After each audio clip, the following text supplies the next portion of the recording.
चलो, इकोसिस्टम बद्दल आपण डिस्कशन करत होतो आणि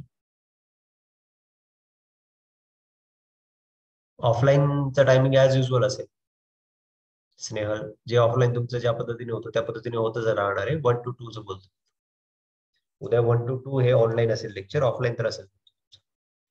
ज्या ज्या दिवशी तुम्हाला सांगितले ऑफलाईन असेल त्या त्या दिवशी होऊन. ठीक आहे. आता आपण लास्ट लेक्चर मध्ये डिस्कस करत होतो की इकोसिस्टम जी असते ना, त्या इकोसिस्टम ची प्रोडक्टिव्हिटी आपण चेक करू शकतो.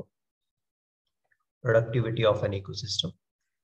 तर इकोसिस्टमची प्रोडक्टिव्हिटी कशी काढणार, यामध्ये आपण बघितलं होतं काही कन्सेप्ट. एक बघितली ती प्रायमरी प्रोडक्टिव्हिटी आणि मग आणखी एक कन्सेप्ट बघितली होती आपण सेकंडरी प्रोडक्टिव्हिटी. प्रायमरी प्रोडक्टिव्हिटी म्हणजे काय, की जे काही फोटोसिंथेटिक ऑर्गॅनिझम आहेत, म्हणजे फॉर एक्झाम्पल आपण कन्सिडर करू प्लांट्स. तर प्लांट्सने एखाद्या एरियामध्ये जेवढी एनर्जी स्टोअर केली असेल, म्हणजे जेवढा बायोमास तयार केला असेल किंवा जेवढा नंबर वाढवला असेल, ती असेल प्रायमरी प्रोडक्टिव्हिटी. बरोबर. तर तिन्ही फॉर्म मध्ये आपण ती चेक करू शकतो. एखाद्या ऑर्गॅनिझमने, सपोज आता प्लांट आहे, तर प्लांट हे फोटोसिंथेसिस करतात एखाद्या पर्टिक्युलर स्क्वेअर मीटरच्या एरियामध्ये. प्लांट ज्यावेळेस फोटोसिंथेसिस करणार आहेत त्यावेळेस ते काय करतील, त्या एखाद्या पर्टिक्युलर टाइम पिरियड मध्ये, फॉर एक्झाम्पल आपण एक इयरचा टाइम, ठीक आहे, एक इयरचा टाइम पिरियड. एका इयर मध्ये सपोज एखाद्या प्लांटने 100 टन ऑफ बायोमास बनवला, ठीक आहे, किंवा त्यांचा नंबर आधी 100 होता, तो 1 लाख झाला. म्हणजे काय झालं इथे, ही प्रायमरी प्रोडक्टिव्हिटी झाली. Primary productivity is the productivity by the photosynthesizers. कळतंय? जे काही फोटोसिंथेटिक ऑर्गॅनिझम आहेत त्यांनी दाखवलेली प्रोडक्टिव्हिटी, तिला म्हणतो आपण प्रायमरी प्रोडक्टिव्हिटी. जे काही फोटोसिंथेटिक ऑर्गॅनिझम आहेत त्यांनी दाखवलेली प्रोडक्टिव्हिटी म्हणजेच काय, प्रायमरी प्रोडक्टिव्हिटी. आता काय होणार आहे, ही प्रायमरी प्रोडक्टिव्हिटी आपण कशी कॅल्क्युलेट करू शकतो, ते हे पण आपण फॉर्म्युला बघितलं होतं. आपण ही प्रायमरी प्रोडक्टिव्हिटी वेटच्या फॉर्म मध्ये दाखवतो, in the form of the weight in grams. ठीक आहे, किंवा आपण ती कॅल्क्युलेट करू शकतो, वेट म्हणजेच बायोमास बरं का, ठीक आहे, किंवा ती आपण कॅल्क्युलेट करू शकतो in the form of the energy. एनर्जीच्या फॉर्म मध्ये ती कशी कॅल्क्युलेट करणार, kilo calorie per metre square. एखाद्या मीटर स्क्वेअर एरियामध्ये किती एनर्जी जी आहे सनलाइटची ती ट्रॅप केली त्यांनी आणि त्यापासून फूड बनवलं. म्हणजे ते जे फूड बनवलं त्यांनी, जे कार्बोहायड्रेट बनवले असतील किंवा जे प्रोटीन बनवले असतील, त्यामध्ये जी एनर्जी आहे ती एनर्जी म्हणजेच काय, ती एनर्जी म्हणजेच या केसमध्ये झाली प्रायमरी प्रोडक्टिव्हिटी. किंवा एखाद्याचं वाढलेलं वेट, प्लांटने किती बायोमास बनवला ते सुद्धा कन्सिडर करू शकतो आपण ऍज द प्रायमरी प्रोडक्टिव्हिटी. किंवा प्लांटचा नंबर किती वाढला किंवा एखाद्या ऑर्गॅनिझमचा नंबर किती वाढला, ती झाली प्रायमरी प्रोडक्टिव्हिटी. ठीक आहे. आता जे फोटोसिंथेसायझर्स असणार आहेत, म्हणजे प्रायमरी प्रोड्युसर जे असतात, पी म्हणजे प्रायमरी प्रोड्युसर, यांना कोण खाणार आहे, यांना खाणार आहेत सपोज हर्बिव्हरस. कोण खाणार आहे त्यांना, हर्बिव्हरस. आता या हर्बिव्हरसने या प्रायमरी प्रोड्युसरला खाल्लं, ठीक आहे, आणि यांना काय मिळेल, त्यापासून एनर्जी मिळेल. म्हणजे एनर्जी कोणाकडनं, प्रोड्युसर कडनं कंझ्युमर कडे फ्लो. समजते? हर्बिव्हरस कोण आहे, हर्बिव्हरस या केसमध्ये आहेत कंझ्युमर्स. ठीक आहे. सपोज या हर्बिव्हरसने मागे पण आपण एक्झाम्पल घेतलं होतं, सपोज एक गोट आहे, त्या गोटने 10 kg बायोमास खाल्लं प्लांट. 10 kg सपोज त्यांनी चारा खाल्ला आणि त्या गोटचं वजन 200 ग्रॅम्सने वाढलं. किती वाढलं, फक्त 200 ग्रॅम्स. मग इथे जे सेकंडरी कंझ्युमर, जे कंझ्युमर आहे, त्या कंझ्युमर मध्ये जी प्रोडक्टिव्हिटी आहे तिला म्हणतो आपण सेकंडरी प्रोडक्टिव्हिटी. सेकंडरी प्रोडक्टिव्हिटी किती झाली, ही झाली 200 ग्रॅम्स. सेकंडरी प्रोडक्टिव्हिटी काय झाली, only 200 grams is the secondary productivity. कळते का? मग जी प्रायमरी प्रोडक्टिव्हिटी होती, त्या प्रायमरी प्रोडक्टिव्हिटी मध्ये पण आपण दोन टाइप केले होते, ग्रॉस प्रायमरी प्रोडक्टिव्हिटी आणि दुसरी केली होती आपण नेट प्रायमरी प्रोडक्टिव्हिटी. दोन प्रायमरी प्रोडक्टिव्हिटी केल्या होत्या आपण. एक केली होती ग्रॉस प्रायमरी प्रोडक्टिव्हिटी आणि दुसरी होती net primary productivity. Gross primary productivity म्हणजे काय, यामध्ये आपण रेस्पिरेटरी लॉस कन्सिडरच करत, रेस्पिरेटरी लॉस आपण यामध्ये कन्सिडरच करत नाही. सपोज एखादी प्लांट आहे, प्लांट काय करणार आहे, फोटोसिंथेसिस करणार आहे, बरोबर कडे. एखादी प्लांट असेल, ती प्लांट फोटोसिंथेसिस करेल, पण ती फक्त फोटोसिंथेसिसच करेल का, नाही, तर प्लांट काही प्रमाणात रेस्पिरेशन करेल ना. ओके. आणि फोटोसिंथेसिसची जी प्रोसेस आहे, या फोटोसिंथेसिसच्या प्रोसेसमध्ये काय होत असतं, फूड तयार होत असतं बरोबर. फूड तयार होतं म्हणजे बायोमास अक्युमुलेट होतो किंवा एनर्जी जी असते ती स्टोअर होते बरोबर कडे. फोटोसिंथेसिसच्या प्रोसेसमध्ये एनर्जी जी असेल, जी सनलाइट कडे एनर्जी आहे, ती एनर्जी ट्रॅप होते, बायोमास तयार होतो, एनर्जी फॉर्म होते बरोबर का नाही फोटोसिंथेसिसच्या प्रोसेसमध्ये. पण रेस्पिरेशनच्या प्रोसेसमध्ये काय होणार आहे, या एनर्जीचा होणार आहे लॉस. काय होणार आहे, लॉस. बघा तुम्ही रेस्पिरेशन काय ब्रेकडाऊन प्रोसेस आहे, फोटोसिंथेसिस काय स्टोरेज प्रोसिजर आहे. प्लांट ज्यावेळेस फक्त फोटोसिंथेसिस करतात असं आपण कन्सिडर करतो, त्यावेळेस आपण रेस्पिरेटरी लॉस कन्सिडर केलेला नाही. त्यावेळेस त्याला म्हणतो आपण ग्रॉस प्रायमरी प्रोडक्ट. म्हणजे सपोज एखादी प्लांट आहे एखाद्या स्क्वेअर मीटर एरियामध्ये बघा, एक 1 metre by 1 metre by 1 metre by 1 metre हा झाला पर स्क्वेअर मीटर एरिया. ठीक आहे, आता हा जो स्क्वेअर मीटर एरिया आहे, या स्क्वेअर मीटर एरियामध्ये सपोज 100 प्लांट्स होते. किती प्लांट होते, 100 प्लांट्स. आणि या 100 प्लांट्सचं वेट होतं सपोज 1000 केजी. किती, 1000 केजी. आणि त्या प्लांटचं एका वर्षानंतर वेट जे झालं, पहिले होतं 1000 केजी. ठीक आहे, एका वर्षानंतर ते वेट झालं, ते झालं सपोज वेट 1 लाख केजी. ठीक आहे, किंवा 10,000 केजी कन्सिडर करा एका वर्षानंतर. एका वर्षानंतर ते वेट झालं 10,000 केजी. एका वर्षानंतर ते वेट झालं किती, 10,000 केजी. आता बघा, यामध्ये आपण असं कन्सिडर केलं की प्लांट होती 1000 केजीची, त्या प्लांटने फक्त फोटोसिंथेसिस केलंय, रेस्पिरेशन केलंच नाही, आणि मग त्याचा वेट किती आहे, 10,000 केजी असलं पाहिजे. ठीक आहे, ही थेरॉटिकल व्हॅल्यू असलं पाहिजे. पण या प्लांटने फक्त फोटोसिंथेसिस केलं असेल का रे त्या एका वर्षामध्ये, नाही, त्यांनी रेस्पिरेशन केलं असेल. ज्यावेळेस सनलाईट अवेलेबल नसेल किंवा रूट जे असतात प्लांटचे ते 24 तास काय करतात, रेस्पिरेशन करतात. मग प्लांटने सपोज 1000 केजीचं 10,000 केजी एवढं वेट जर इन्क्रीज केलं असेल, तर हे वेट जवळजवळ आपण म्हणून 10 टाइम्सने इन्क्रीज झालंय बरोबर. 10 टाइम्स वेट इन्क्रीज झालं यांचं, बायोमास इन्क्रीज झाला म्हणजे फोटोसिंथेसिस केलंय त्यांनी. पण यामध्ये आपण असं कन्सिडर करू की 10,000 केजी हे जे वेट आहे ना, 1000 to 10,000 केजी, यामध्ये त्यांनी रेस्पिरेशन पण केलंय त्या वर्षात. रेस्पिरेशन केलंय त्यांनी 100 केजीचं. ठीक आहे, 100 केजीचं काय केलं त्यांनी, रेस्पिरेशन. कळतंय. मग आता जर रेस्पिरेशन आपण कॅल्क्युलेट केलं तर रेस्पिरेशन आपल्याला मायनस करावं लागेल. कसं मायनस करावं लागेल, आधी वेट होतं सपोज 1000 केजी, याच्याशी आपल्याला काही या मुवमेंटला याला कन्सिडर करण्याची गरज आहे, या मुवमेंटला याला कन्सिडर करण्याची गरज.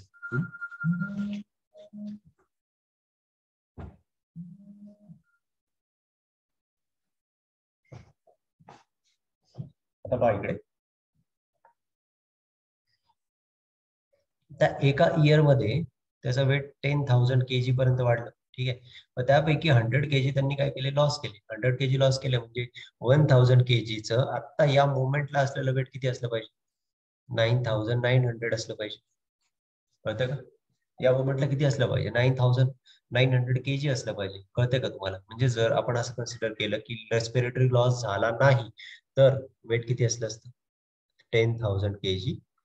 पण रेस्पिरेटरी लॉस आहे असं आपण कन्सिडर केलं, रेस्पिरेटरी लॉस कन्सिडर केला तर तो किती झाला, 9,900 केजी. ज्यावेळेस आपण रेस्पिरेटरी लॉस कन्सिडर नाही केला, ती प्रोडक्टिव्हिटी कोणती आहे, ग्रॉस प्रायमरी प्रोडक्टिव्हिटी. त्याला तुम्ही बोला जीपीपी, ग्रॉस प्रायमरी प्रोडक्टिव्हिटी. कळलं.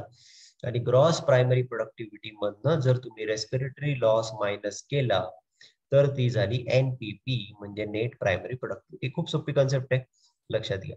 ठीक आहे, so whenever we are considering only the photosynthesis and we are not considering the respiratory losses, then it is called the gross primary productivity. And whenever we are considering the respiratory losses, म्हणजे gross primary productivity minus respiration, net पुढे काय मिळेल तुम्हाला, NPP. NPP म्हणजे काय, net primary productivity. ठीक आहे, तर बघा नेक्स्ट आहे, नेक्स्ट आता आपल्याला डिस्कस करायचं डिकम्पोजिशन. डिकम्पोजिशन कोणतीही इकोसिस्टम असते ना, त्या इकोसिस्टम मध्ये 4 फॅक्टर होतच असतात. कोणते कोणते, एक तर म्हणजे इकोसिस्टम मध्ये प्रोडक्शन व्हायला पाहिजे. ठीक आहे, प्रोडक्शन कोण करणार आहेत, फोटोसिंथेसिस जे करणार आहेत. ठीक आहे, फोटोसिंथेसिस जे करणार आहेत ते प्रोडक्शन करणार आहेत. त्यानंतर कोणत्याही इकोसिस्टम मध्ये एनर्जी फ्लो व्हायला पाहिजे. एनर्जी फ्लो व्हायला पाहिजे म्हणजे प्रोड्युसर असले पाहिजेत बरोबर. मग प्रोड्युसरला खाणारे कोण असले पाहिजेत, प्रायमरी कंझ्युमर असले पाहिजेत. प्रायमरी कंझ्युमरला खाणारे सेकंडरी कंझ्युमर, त्यांना खाणारे टर्चरी कंझ्युमर, कळतंय का? असे कंझ्युमर असले पाहिजे. म्हणजे काय होईल, एकाकडनं एनर्जी दुसऱ्याकडे जाईल, दुसऱ्याकडनं तिसऱ्याकडे जाईल, तिसऱ्याकडनं चौथ्याकडे जाईल, कळतंय? तर एनर्जी ही इकोसिस्टम मध्ये फ्लो होत असते. त्यानंतर जे कंझ्युमर असतील, जेवढे काही ऑर्गॅनिझम असतील, प्रोड्युसर असतील, कंझ्युमर असतील, ते एक दिवस डाय होणार, बरोबर? हे ज्यावेळेस डाय होणार आहेत, तर यांना डिकम्पोजिशन करण्यासाठी एक डिकम्पोजर सायकल असते. कळते का तुम्हाला काय काय आहे इकोसिस्टम मध्ये? प्रोड्युसर असतात इकोसिस्टम मध्ये, प्रोडक्शन व्हायला पाहिजे, एनर्जी फ्लो व्हायला पाहिजे. एनर्जी फ्लो व्हायला पाहिजे म्हणजे फूड वेब किंवा फूड चेन असली पाहिजे. पुढे आणखी काय सांगतोय की इथे डिकम्पोजर्स पण असणं गरजेचं आहे एखाद्या इकोसिस्टम. डिकम्पोजर असणं खूप गरजेचं आहे. का? कारण जर डिकम्पोजर असतील तरच जे डाय झालेले आहेत त्यांचं काय होईल, न्यूट्रियंट सायकलिंग होणार आहे. समजते का? न्यूट्रिएंट काय होईल, सायकलिंग होईल. आणि हे जे न्यूट्रिएंट्स असतील ते या इकोसिस्टम मध्ये फ्लो होतील. आणि न्यूट्रिएंट इकोसिस्टम मध्ये फ्लो झाले ते एका ऑर्गॅनिझम कडनं दुसऱ्या ऑर्गॅनिझम कडे जाऊ शकतील. कळतंय तुम्हाला? ठीक आहे, चलो आता आपण बघूया डिकम्पोजिशन सायकल. आपण प्रोडक्टिव्हिटी डिस्कस केलेली आहे, आता डिकम्पोजिशन डिस्कस.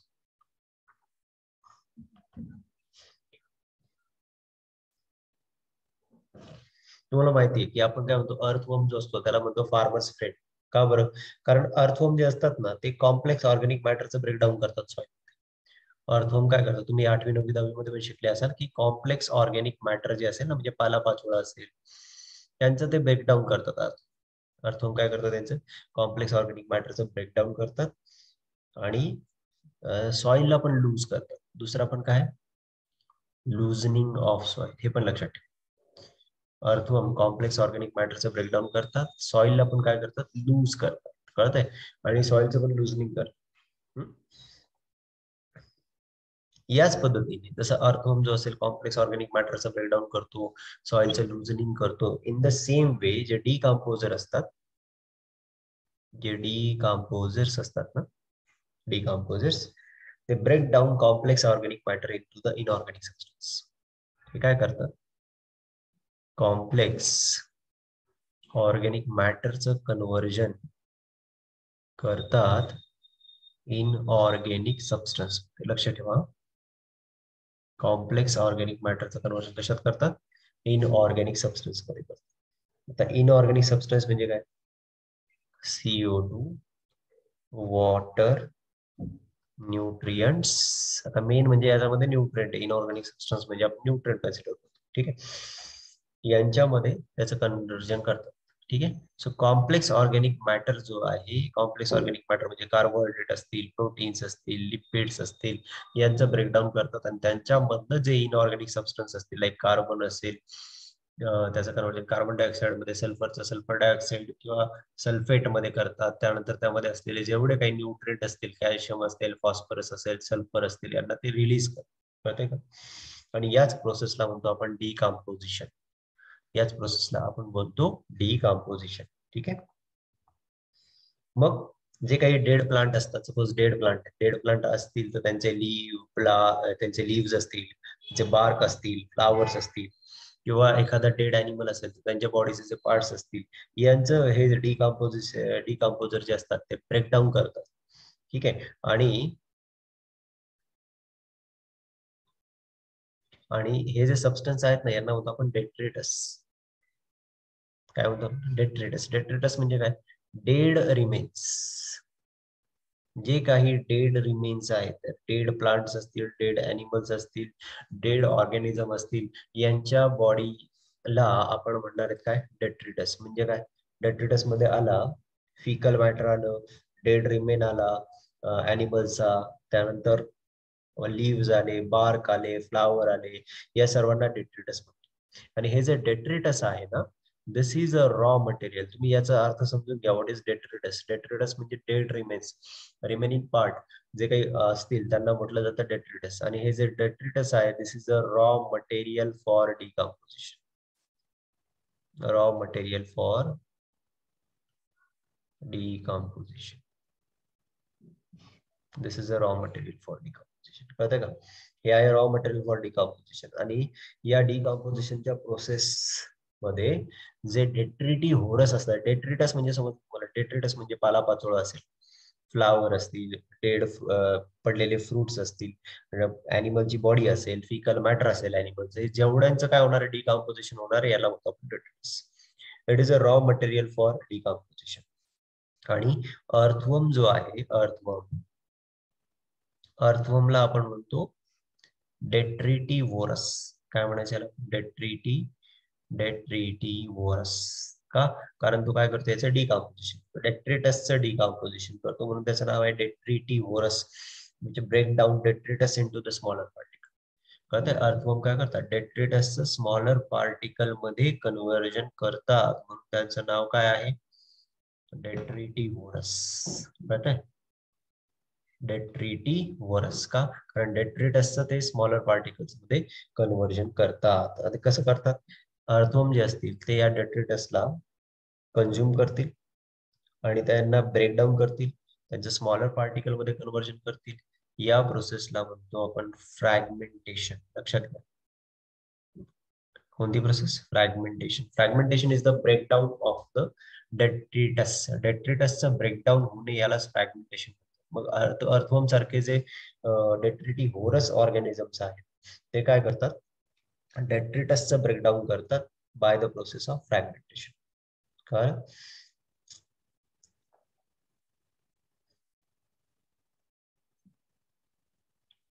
मग पहिली प्रोसेस आपण बघितली फ्रॅगमेंटेशन.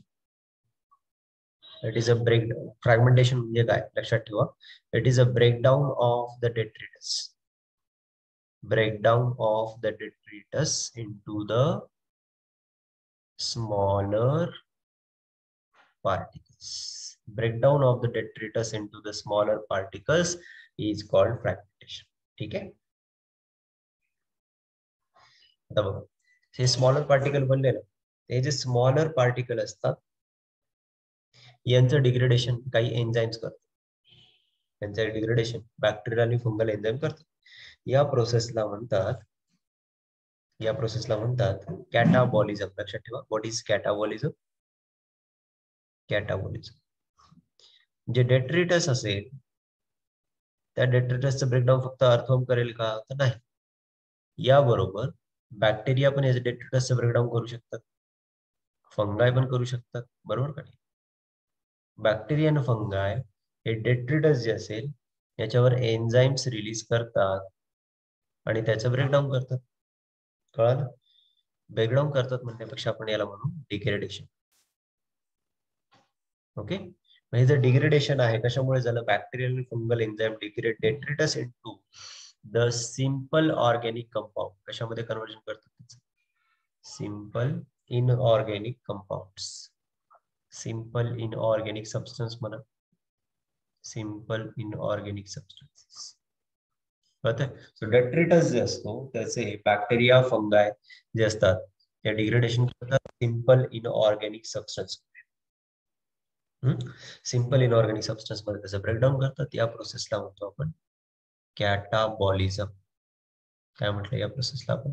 कॅटाबॉलिझम. आतापर्यंत दोन प्रोसेस सांगितल्या. डेट्रिटस जो असेल, डेट्रिटस म्हणजे पालापाचोळा असेल, अॅनिमलचे डेड पार्ट असेल किंवा फिकल मॅटर असेल, याला अर्थवर्म सारखे जे ऑर्गॅनिझम असतात ते स्मॉलर पार्टिकल मध्ये कन्वर्ट करतात त्यांचं ब्रेकडाऊन करून. या प्रोसेसला म्हटलं आपण फ्रॅगमेंटेशन. याच डेट्रिटसवर फंगल बॅक्टेरिया एन्झाइम ज्यावेळेस ऍक्ट करतील त्यावेळेस ते त्याचं डिग्रेडेशन करतील सिंपल इनऑर्गॅनिक सबस्टन्स मध्ये. या प्रोसेसला म्हटलं आपण कॅटाबॉलिझम. आले कॅटाबॉलिझम. आता तिसरी एक प्रोसेस आहे बघा, याला म्हणतात लिचिंग. या सर्व प्रोसेसेस यावर एकदा नीटचा क्वेश्चन विचारलेला आहे. ठीक आहे. जे सीईटी प्रिपेअर करतात त्यांच्यासाठी सुद्धा इम्पॉर्टंट आहे. सीईटी मध्ये पण हा लेसन आहे.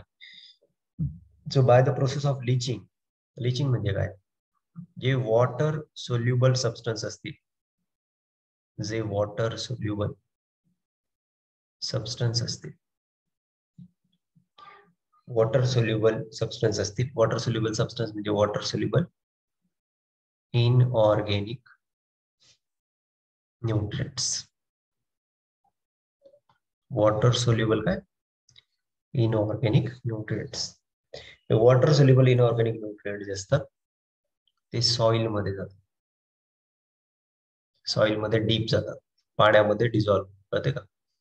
जसं पाणी पडेल ना जमिनीवर, तर त्या जमिनीवर जे काही डिग्रेडेशन झालेलं आहे डेट्रिटस मॅटरचं, त्यातून जे काही इनऑर्गॅनिक न्यूट्रिएंट रिलीज झालेले आहेत ते इनऑर्गॅनिक न्यूट्रिएंट वॉटरमध्ये डिझॉल्व्ह होतील आणि सॉइलमध्ये डीप जातील. So go down into the soil horizon and get precipitated. आणि सॉइल मध्ये डीप जातात आणि ते डीप मध्ये जातात, त्यामुळे ते प्लांटला अवेलेबल असतील, रूटला अनअवेलेबल असतील. लक्षात ठेवा, प्लांटच्या रूटला ते कसे असतील, अनअवेलेबल असतील.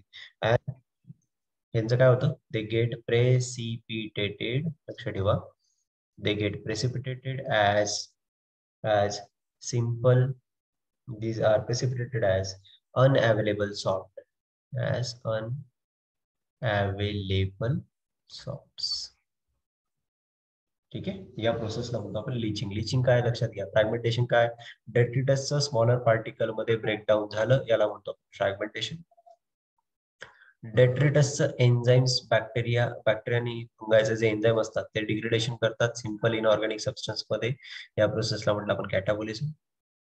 तर फ्रॅगमेंटेशन आणि कॅटाबोलिझमच्या प्रोसेसने जे काही इनऑर्गॅनिक न्यूट्रिएंट सॉइल मध्ये रिलीज झालेले आहेत, जे त्यातले जे वॉटर सोल्युबल आहेत ते सॉइल मध्ये डीप जातील आणि डीप जाऊन प्रेसिपिटेट होतील आणि अनअवेलेबल होतील as a salt. Right, they will get precipitated as unavailable salt. खूप इम्पॉर्टंट आहे, यावर प्रत्येक लाईनवर क्वेश्चन येऊ शकतो. लिचिंग म्हणजे काय आहे, कॅटाबोलिझम काय आहे, फ्रॅगमेंटेशन काय आहे. ठीक आहे, चलो आता पुढे बघूयात आपण.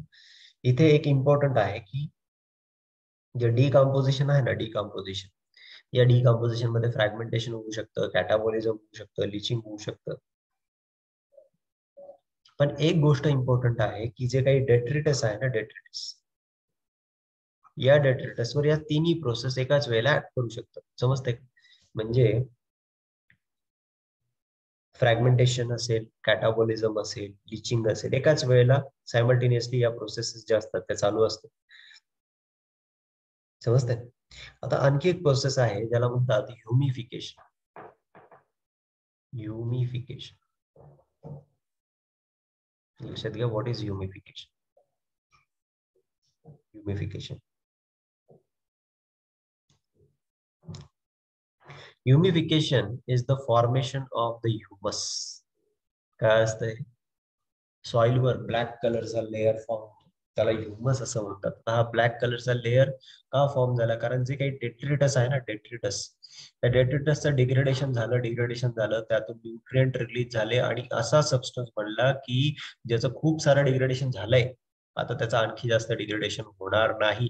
जो रेजिस्टंट आहे डिग्रेडेशनला, पण स्लोली डिग्रेड होईल, म्हणजे पूर्णपणे डिग्रेड होणारच नाही असं नाही, पण त्याच्या डिग्रेडेशनचा रेट खूप कमी झाला. सपोज एखादं लीफ होतं, ठीक आहे, झाडांचा पाला पाचोळा होता, याचं डिग्रेडेशन झालं, स्टार्टिंगला फास्ट होईल डिग्रेडेशन त्याचं, पण डिग्रेडेशन होऊन होऊन होऊन होऊन जे सबस्टन्स बनतील ना, त्या सबस्टन्सचं डिग्रेडेशन आता पुढे, कारण त्याचं ऑलरेडी खूप डिग्रेडेशन झालंय, त्याचं आता पुढे डिग्रेडेशन जास्त होणार नाही, असा जो सबस्टन्स असतो याला म्हणतो आपण ह्युमस. सो ह्युमिफिकेशन काय आहे, humification is the process that lead to the accumulation of the dark colored amorphous substance called humus. Like the sound, humification is the process that lead to the accumulation of the dark colored amorphous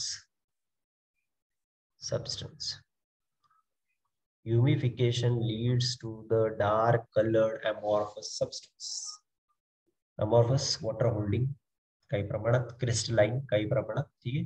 hygroscopic म्हणजे water holding असतो, amorphous जो असेल हा थोडासा crystalline असेल. ठीक आहे, so humus is the dark coloured amorphous substance. Okay, and this substance is highly resistant to the microbial action. लक्षात घ्या, ह्युमस इज काय, आधी सांगितलं मी तुम्हाला, हे कसं आहे, highly resistant to microbial action. It is highly resistant to the microbial action. Okay, resistant आहे microbial action ला, त्यामुळे काय होणार, undergoes degradation slowly. ओके, ज्याचं डिग्रेडेशन कसं होणार आहे, डिग्रेड स्लो. कळतंय का, बाबा काय काय प्रोसेस आहेत डिकम्पोजिशन सायकल मध्ये. फ्रॅगमेंटेशन आहे ज्यामध्ये ब्रेकडाऊन होणार आहे डेट्रिटस स्मॉलर पार्टिकल मध्ये. कॅटाबॉलिझम मध्ये डेट्रिटस वर एन्झाईम्स ऍक्ट होतील, त्याचं डिग्रेडेशन करतील सिंपल इनऑर्गॅनिक सबस्टन्स मध्ये. लिचिंग मध्ये हे जे काही इनऑर्गॅनिक मोलिक्युल्स न्यूट्रंट रिलीज झालेले आहेत ते वॉटरमध्ये डिझॉल्व्ह होतील, सॉइल मध्ये डीप मध्ये जातील आणि ते अनअवेलेबल होतील. This will get precipitated in the form of as the unavailable salt. म्हणजे लिचिंग मध्ये न्यूट्रिएंट जे असतात डीप जातात सॉइल. कळालं का? त्यानंतर पहा ह्युमिफिकेशन ही प्रोसेस आहे ज्यामध्ये ह्युमस तयार होतो. ह्युमस हा डार्क कलरचा अमॉर्फस सबस्टन्स आहे जो मायक्रोबियल ऍक्शनला रेजिस्टंट असतो आणि त्याचं डिग्रेडेशन जे असेल ते खूप स्लोली होणार आहे. त्याचं डिग्रेडेशन खूप स्लोली होणार. कळालं का? आता ह्युमस जो आहे तो अमॉर्फस आहे. अमॉर्फस आहे म्हणल्यावर तो असतो कोलॉइडल. कोलॉइडल पार्टिकलच्या फॉर्म मध्ये तो आहे कोलॉइडल इन नेचर. आता ह्युमसचं डिग्रेडेशन खूप स्लो होतं हे लक्षात घ्या. ह्युमसचं डिग्रेडेशन खूप स्लो होतं, त्यामुळे हा जो ह्युमस आहे त्याचं डिग्रेडेशन होत नाही असं नाही, डिग्रेडेशन खूप स्लो. त्यामुळे ह्युमस जो असेल तो लॉंग टर्म म्हणजे खूप वेळपर्यंत न्यूट्रिएंट रिलीज करू शकतो हे लक्षात घ्या. खूप लॉंग टर्म पर्यंत काय करू शकतो, न्यूट्रिएंट रिलीज करू शकतो, कारण तो स्लोली डिग्रेड होणार आहे. कळालं ना? सो लॉंग टर्म पर्यंत ह्युमस जो असतो तो न्यूट्रिएंट रिलीज करू शकतो आणि म्हणून त्याला म्हणू आपण रिझर्वॉयर ऑफ न्यूट्रिएंट. काय म्हटलं याला? रिझर्वॉयर ऑफ काय? न्यूट्रिएंट्स. समजून घ्या. Humus is the reservoir of nutrients. का? कारण तो स्लोली त्याचं डिग्रेडेशन होणार आहे आणि त्याचं स्लोली डिग्रेडेशन होतं, तर त्यामध्ये असलेले जे काही न्यूट्रिएंट असतील ते स्लोली रिलीज होत राहतील. So it is a reservoir of nutrient. Okay. आता आणखी एक प्रोसेस आहे मिनरलायझेशन. मिनरलायझेशन. What is मिनरलायझेशन? ऐकून घ्या. मिनरलायझेशन म्हणजे जे ह्युमस आहे ना, त्या ह्युमस मधनं मिनरल्स रिलीज होतात स्लोली न्यूट्रिएंट्स स्लोली रिलीज होतात आणि या प्रोसेसलाच म्हणतो आपण mineralization. Humus is degraded by some microbes, पण ते डिग्रेडेशन कसं होणार आहे? स्लोली होणार. ठीक आहे. And it result in the release of the inorganic nutrient and this process is called mineralization. कळतंय का? सो मिनरलायझेशन म्हणजे काय? Mineralization is the process of release of minerals from the humus. Okay, so humus actually resistant आहे microbial ऍक्शनला, पण तरी सुद्धा humus जो असेल त्या ह्युमस मधनं काही प्रमाणामध्ये न्यूट्रिएंट जे असतील ते रिलीज होत राहतील, मिनरल्स जे असतील ते रिलीज होत राहतील आणि याच प्रोसेसला म्हणतो आपण मिनरलायझेशन.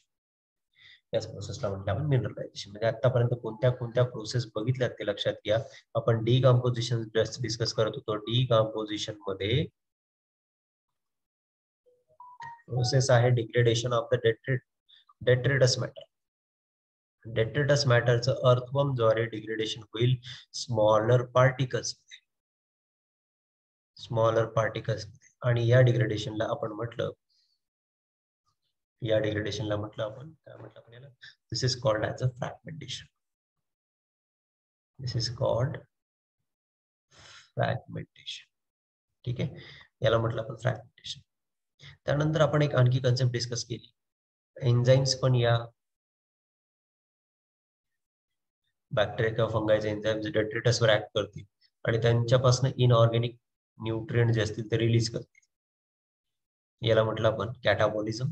ठीक आहे, catabolism. Bacteria and fungal enzyme degrade detritus into the simple inorganic substance. Simple inorganic काय करतील? सबस्टन्स मध्ये त्याला कन्वर्ट करतील. याला म्हटलं आपण कॅटाबॉलिझम. ठीक आहे, आपण आणखी कन्सेप्ट स्टडी केली, लिचिंग म्हणजे काय. आता या ज्या प्रोसेस असतात ना, या प्रोसेस मध्ये जे इनऑर्गॅनिक न्यूट्रिएंट असतात, इनऑर्गॅनिक न्यूट्रिएंट सॉइल मध्ये डिझॉल्व्ह होतात आणि डीप पर्यंत सॉइलच्या वॉटर मध्ये डिझॉल्व्ह होतात आणि डीप पर्यंत जाऊन बसतात आणि अनअवेलेबल होतात प्लांटसाठी. अनअवेलेबल होतात प्लांटसाठी.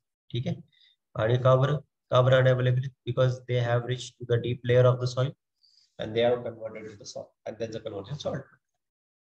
कळालं? याला म्हटलं आपण लिचिंग. सो फ्रॅगमेंटेशन आहे, कॅटाबॉलिझम आहे, लिचिंग आहे. पुढे बघा, पुढची प्रोसेस आहे ह्युमिफिकेशन. ह्युमिफिकेशन ही जी प्रोसेस आहे ही ह्युमस फॉर्मेशन ही प्रोसेस आहे ह्युमस फॉर्मेशन. ह्युमस कसा आहे? ह्युमस हा ब्लॅक कलरचा अमॉर्फस सबस्टन्स आहे जो रेजिस्टंट आहे कशाला? Microbial action. Humus is resistant to the microbial action. Formation of humus is called humification. आणि या ह्युमस मधनं काही प्रमाणामध्ये मिनरल स्लोली रिलीज होतील. याला म्हणतो आपण मिनरलायझेशन. ठीक आहे, याला म्हणतो आपण मिनरलायझेशन. तर ह्युमस वर एकदा क्वेश्चन येऊन गेलेला आहे नीटमध्ये. The substance, black color substance that is resistant to the microbial action and which is a reservoir of the nutrient is. तुमचा आन्सर असला पाहिजे ह्युमस. ह्युमस हा रिझर्वायर आहे न्यूट्रिएंटचा. कळतंय? मग या चारही प्रोसेस, पाचही प्रोसेस, फ्रॅगमेंटेशन, कॅटाबॉलिझम, लिचिंग, ह्युमिफिकेशन, मिनरलायझेशन, या सर्व इम्पॉर्टंट प्रोसेस आहे. आणि एनसीईआरटी मध्ये त्याची फिगर पण दिली. एनसीईआरटी मध्ये पण 3 फिगर पण दिली. त्यांनी असं एक लीफ दाखवलाय. त्या लीफचं डिग्रेडेशन दाखवलेलं आहे बाय द अर्थवर्म किंवा सम इन्सेक्ट्स. त्याच्यानंतर त्यांनी लिचिंग दाखवलंय, फंगाद्वारे ब्रेकडाऊन पण दाखवलंय त्याचं. ठीक आहे, तर ही जी फिगर असेल ना ही एकदा का, त्या फिगर मध्ये काय काय दिलं मी सांगतो तुम्हाला. सपोज एखादा डेड ऑर्गॅनिक मॅटर असेल, पाला आहे, ठीक आहे, ग्रीन लीफ आहे, ते सॉइलवर ज्यावेळेस पडणार आहे त्यावेळेस काही इन्सेक्ट्स त्याला खातील. ठीक आहे, किंवा काही ॲनिलिड्स लाईक अर्थवर्म त्याला खातील आणि त्याचं स्मॉल पार्टिकल मध्ये कन्व्हर्जन. हे झालं पहिलं फ्रॅगमेंटेशन. ठीक आहे, पहिली स्टेप काय झाली? फ्रॅगमेंटेशन. फ्रॅगमेंटेशन नंतर त्यातले जे न्यूट्रिएंट असतील त्याचं लिचिंग होईल, म्हणून दुसरी स्टेप झाली काय? लिचिंग. ठीक आहे, या फ्रॅगमेंटेड पार्टवर आणखी एक दुसरी स्टेप आपण दाखवू शकतो. ती काय? ती आहे कॅटाबॉलिझम. बॅक्टेरियल एन्झाईम असतील त्याचं ब्रेकडाऊन करतील, फंगल एन्झाईम असतील त्याचं ब्रेकडाऊन करतील, कॅटाबॉलिझम म्हटलं आपल्याला. ठीक आहे, लिचिंगने काय होईल? हे जे न्यूट्रिएंट असतील ते सॉइल मध्ये जाऊन बसतील. सो फ्रॅगमेंटेशन आहे, कॅटाबॉलिझम आहे, लिचिंग आहे. आणखी काय प्रोसेस असतील? आणखी प्रोसेस असतील ह्युमस फॉर्मेशन, ह्युमिफिकेशन, आणि ह्युमस मधनं मिनरल रिलीज होतात, त्याला काय म्हणणार आपण? मिनरलायझेशन. या सर्व स्टेप्स लक्षात ठेवा. ठीक आहे, आता बघा पुढचा पॉईंट काय दिला त्यांनी. ही जी आहे ना डिकम्पोजिशन, ही ऑक्सिजन रिक्वायरिंग प्रोसेस आहे. का बरं? कारण एरोबिक बॅक्टेरिया असतील त्यांना ऑक्सिजन लागेल. ठीक आहे, सो डिकम्पोजिशन जी असेल ती ऑक्सिजन रिक्वायरिंग प्रोसेस आहे, कारण oxidation, decomposition is nothing but what? Oxidation आहे. आणि ऑक्सिडेशन असेल तर ही प्रोसेस कशी असली पाहिजे? कशी असली पाहिजे? एरोबिक असली पाहिजे. बरोबर, that is an oxygen requiring process. त्यामुळे बघा, rate of decomposition is controlled by, यावर पण क्वेश्चन असू शकतो. Rate of decomposition is controlled by chemical composition. Rate of decomposition important point आहे. रेट ऑफ डिकम्पोजिशन कोण कंट्रोल करेल? पहिला फॅक्टर आहे तो डेट्रिटस मटेरियल कोणत्या टाईपचा आहे. बरोबर, त्याचा chemical composition. Chemical composition of detritus हा पहिला फॅक्टर असला पाहिजे तुमचा. कारण बघा, जर तुम्ही बघितलं लिग्निन जर असेल ना, लिग्निन जे असतात ते डेड सेल मध्ये असतात प्लांटच्या. ठीक आहे, स्क्लेरिड नावाच्या सेल असतात किंवा झायलेमच्या वॉल मध्ये पण लिग्निन असते. हे लिग्निन आहे ना, हे डिकम्पोजिशन होतच नाही याचं लवकर. खूप डिफिकल्ट असतो डिकम्पोजिशन करण्यासाठी. नारळाचं वरचं जे कव्हर असतं ते कव्हर, किंवा अक्रोडचा वरचा कव्हर, तो लिग्निनने बनलेला आहे. ठीक आहे, लिग्निन या डेड सेल असतात त्यांचं डिग्रेडेशन करायला खूप वेळ लागतो. म्हणजे पहिला फॅक्टर कळाला तुम्हाला, डिकम्पोजिशन जर स्लोवर असेल, जर काय असेल त्याच्यामध्ये लिग्निन असेल किंवा काय असेल तर कायटिन असेल. लिग्निन आणि कायटिन जे असतात ते लिग्निन आणि कार्टिन जे असतात, जस्ट मिनिट कीर्ती, लिग्निन आणि कार्टिन जे असतात यांचं डिग्रेडेशन जे असतं हे खूप काय असतं, स्लो. म्हणून पहिला फॅक्टर जो इथे आहे ते आहे chemical composition of the detritus matter, पहिलं. दुसरा कॉम्पोजिशन आहे, दुसरा जो कॉम्पोजिशन आहे तो आहे टेम्परेचर. दुसरा जो फॅक्टर आहे तो आहे टेम्परेचर. आणि तिसरा जो फॅक्टर आहे तो आहे मॉइश्चर. ठीक आहे, आता बघा, ज्यावेळेस टेम्परेचर जास्त असणार ना, रेट ऑफ डिकॉम्पोजिशन जास्त असणार. हाय टेम्परेचर मध्ये रेट ऑफ डिकॉम्पोजिशन जास्त असणार. जेवढा मॉइश्चर हाय असणार तेवढा रेट ऑफ डिकॉम्पोजिशन जास्त असणार. एक्झाम्पल सांगतो तुम्हाला. पावसाळ्याच्या दिवसांमध्ये थोडासा, उन्हाळ्याच्या दिवसांमध्ये थोडासा पाऊस वगैरे पडलेला असतो बघा, त्यावेळेस जी कचरा कुंडी असते त्याचा खूप वास येतो, कारण का तिथे जे थोडासा मॉइश्चर अकोमुलेट झालेला असतं त्या कचऱ्यामध्ये. ठीक आहे, मॉइश्चर अकोमुलेट झालेलं असतं आणि थोडासा टेम्परेचर पण दिवसाच्या वेळेस वाढलेलं असतं. त्यावेळेस बघा त्या कचऱ्याचा खूप घाण वास येतो. खूप का बरं, का तिथे ऍक्टिव्हिटी खूप चालू असतं. का बरं, कारण मॉइश्चर जर असेल आणि टेम्परेचर जर हाय असेल तर जे बॅक्टेरिया असतील, एरोबिक बॅक्टेरिया असतील किंवा जे काही फंगाय असतील, यांचं डिग्रेडेशनची प्रोसेस जी असेल ती वाढून जाईल. ठीक आहे, मग डिग्रेडेशन केव्हा वाढेल लक्षात ठेवा, डेट्रिटसचं केमिकल कॉम्पोजिशन इम्पॉर्टंट आहे. जर लिग्निन आणि कार्टिनने बनलेला डेट्रिटस असेल तर डिग्रेडेशन स्लो असेल, पण जर तो कार्बोहायड्रेटने बनलेला असेल तर, म्हणजे शुगरने बनलेला असेल तर शुगरचं डिग्रेडेशन जे असतील ते खूप फास्ट होतं. ठीक आहे, तो पहिला फॅक्टर आहे chemical degradation, chemical composition of the detritus. त्यामध्ये डिग्रेडेशन फास्ट असेल जर कार्बोहायड्रेट किंवा नायट्रोजन, नायट्रोजन म्हणजे अमायनो ऍसिड वगैरेने बनलेले कॉम्पोनंट असतील तर. ठीक आहे, डिग्रेडेशन एक वीकर असेल. टेम्परेचर, सॉइल मॉइश्चर हे सुद्धा दोन इम्पॉर्टंट क्लायमॅटिक फॅक्टर आहेत. वॉर्म आणि मॉइस्ट एन्व्हायरमेंट मध्ये डिकॉम्पोजिशन वाढतं. लक्षात ठेवा, कोणता? वॉर्म म्हणजे टेम्परेचर हाय असेल तर, आणि काय, मॉइश्चर जास्त असेल. वॉर्म आणि मॉइस्ट मध्ये सुद्धा डिकॉम्पोजिशनचा रेट जो असेल तो वाढेल. लो टेम्परेचर मध्ये डिकॉम्पोजिशनचा रेट काय होईल? कमी होईल. समजलं? लो टेम्परेचर मध्ये डिकॉम्पोजिशनचा रेट कमी होईल. आणि अनएरोबिक कंडिशन जर असतील, अनएरोबिक कंडिशन त्याला म्हणतात अनएरोबायोसिस. अनएरोबिक कंडिशनला काय म्हणतो आपण? अनएरोबायोसिस.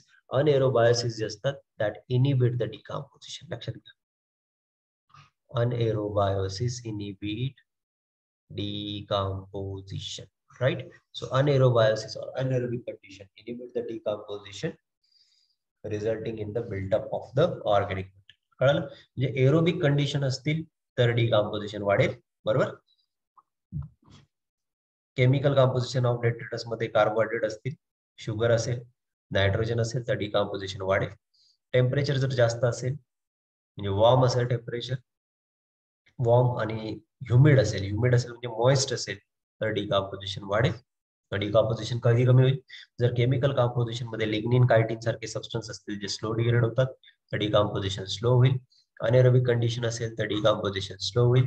मॉइश्चर कमी असेल, डिकॉम्पोजिशन स्लो होईल. टेम्परेचर कमी असेल, डिकॉम्पोजिशन स्लो होईल. कळतंय? So all these are the factors which are affecting the decomposition.